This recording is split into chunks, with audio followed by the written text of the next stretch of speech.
أخي أبو أسامة يعطيك العافية. الله يعافيك. أجيت أنا وأخوي أبو مصطفى الأستاذ جاد خلايلي أقول لك يعطيك العافية على تأليف عدد من الكتب. هذه قضية توثيق هامة جدا، فألف تحية لك. كمان إحنا موجودين في بيت جن، هذه البلد الطيبة اللي بنعرف إنه بسنة ال48 احتضنت عشرات الآلاف اللي كانوا بدهم ينزحوا عن الوطن من الخوف.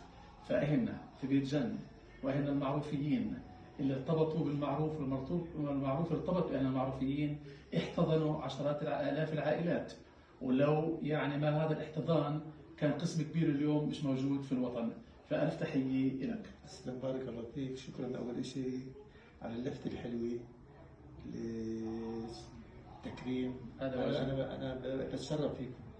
أنتوا تاج راسنا، وإحنا أهل مجبورين في بعضنا، ولازم نحافظ على بعضنا في كل الحالات، ما حدا له فضل على الثاني. ورمضان كريم إن شاء الله بنعاد على الجميع بالخير والسعادة. بارك الله فيك. وأهلا وسهلا فيكم في بيتكم. إلى الأمام.